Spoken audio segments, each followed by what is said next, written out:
पाने के लिए इन महापुरुषों के पद चिन्हों पर चलना होगा। हमारा एक भगवान है, हम एक पिता की संतान है, हम दो नहीं है। हमारे कुछ काल में नारे नारे करके दुश्मन बना रखा है। अब हमने एक होना पड़ेगा यदि प्रभु पाना है तो, और वो समय आ चुका है। एक अपना नाम जपो, सिख तो सिख हो जाओ। सिख का अर्थ होता है बीड़ी शराब मांस तम्बाकू जिंदगी भर नहीं छुए, और ना प्यावे ना पीवे, किसी को पिलावे भी नहीं, पैसे भी नहीं दे मांस शराब तम्बाकू आदि के।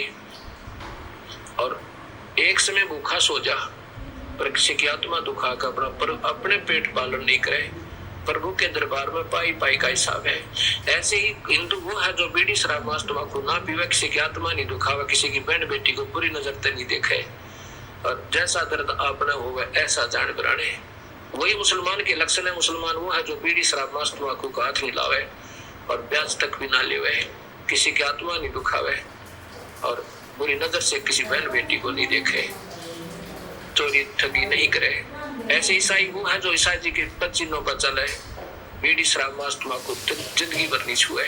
प्रभु का कहीं आदेश नहीं है कि मांस खाओ या कोई शराब पी जाओ, ना कोई बाइबल में ना कुरान शरीफ में, क्योंकि बाइबल के अंदर से आदेश शुरू हो गया सभी को कि तुम्हारे खाने के लिए बीजदार पौधे और फलदार वृक्ष है, मांस नहीं लिख रखा उसमें।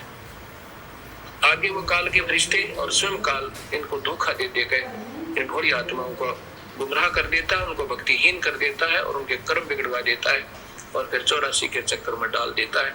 हमने प्रभु का वो प्रथम आदेश मानना होगा जो पवित्र बाइबल में लिखा है, और गुरु ग्रंथ साहिब में कहीं नहीं मांस खाने का प्रमाण है, न शराब पीने का। यदि हम अनुयायी है गुरु ग्रंथ साहिब को आदर तो इतना देते हैं कि वहां मत्था टेकने जाते हैं, और ये तो इतना आदर देने योग्य वाणी है इन संतों की, आदर के अगर सिर भी दे दे इनके लिए तो वो भी थोड़ा है। लेकिन इन पर अनुसरण नहीं किया हमने अमृत वचनों पे, तो क्या तो वहां गुरुद्वारे में गई और क्या उस मंदिर में गई, क्या मस्जिद में गई और क्या चर्च में गए। तो इसलिए हमने इन वचनों को फिर शुरू करना होगा, अपने आप को वापस लाना होगा जहाँ पर हमारे संत हमारे पूर्वज हमें रखना चाहते थे, बुराइयों से बचाना चाहते थे, काल के जाल को छुड़ाना चाहते थे।